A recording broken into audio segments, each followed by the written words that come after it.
외신이 주목한 주요 이슈들 짚어보겠습니다. 트럼프 대통령의 인텔 살리기가 현실이 됐습니다. 지분 10%를 취득해 미국 정부가 최대 주주로 올라서게 됐는데요.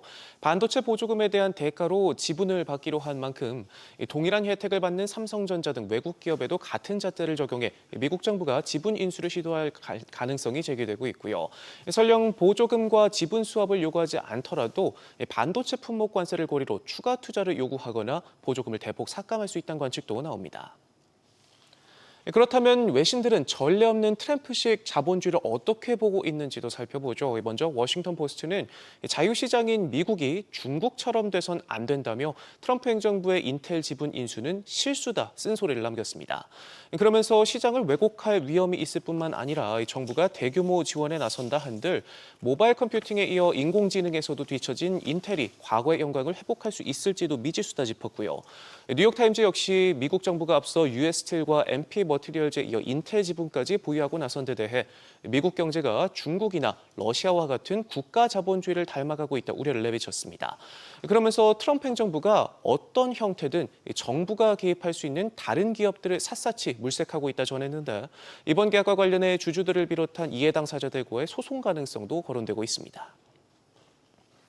이더리움이 파죽지세로 오름세를 보였습니다. 사상 처음으로 4,900달러 선도 뚫어냈는데요.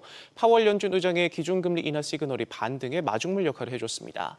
스테이블 코인이 주류로 떠오르면서 핵심 발행 인프라인 이더리움이 각광받는 모습인데 최근 미국 상장사들은 긴 호흡을 갖고 투자하는 이더리움 트레저리 전략에 나서면서 보유량은 불과 한 달여 만에 80만 개 넘게 늘기도 했고요.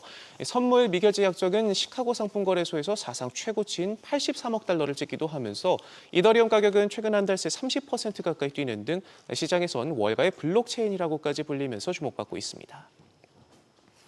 혁신의 아이콘 타이틀이 무색하리만큼 지지부진한 모습을 보여주고 있는 애플이 차세대 아이폰에 사활을 걸었습니다. 블룸버그는 아이폰 17 시리즈가 다음 달 공개될 것으로 예상하면서 이번 모델이 3년에 걸친 대규모 재설계의 첫 단계다 짚었는데요.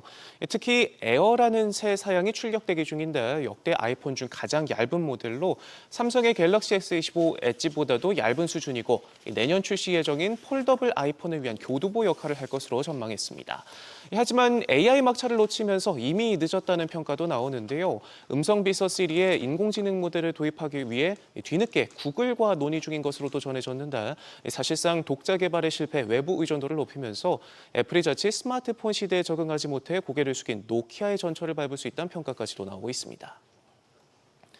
그런가 하면 일론 머스크는 자신의 인공지능 스타트업 xAI가 만든 그록을 오픈소스로 공개하겠다 밝히면서 향후 최고의 AI 기업으로 이끌 것이라는 자신감을 드러냈습니다. 머스크는 곧 구글을 제외한 어떤 기업도 넘어서게 될 것이다. 구글도 조만간이다 말하면서 중국 기업들을 가장 강력한 경쟁자로 꼽았는데요. xAI는 최근 1,130억 달러의 기업 가치를 인정받고 다시 또 대규모 투자 유치를 준비하고 있는데 업계는 xAI가 설립된 지 불과 2년여 만에 머스크의 저돌적인 추진력과 막대한 자본으로 AI 기술 수준을 빠르게 진전시켜왔다는 점에서 회사의 성장 가능성을 높게 보고 있습니다.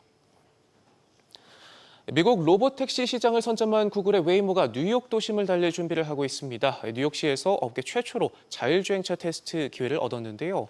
맨해튼과 브루클린에서 8대의 차량을 투입해 다음 달 말까지 운행할 예정입니다. 미국에서 가장 먼저 상용화에 성공한 웨이모는 최근 오스틴과 샌프란시스코 등에서 서비스를 확장하고 워싱턴 DC 등에서도 달릴 준비를 하고 있는데 최근에는 1,000만 번째 로봇택시 운행을 달성하면서 시장 선두로 입지를 굳히고 있습니다. 지금까지 외신 헤드라인이었습니다.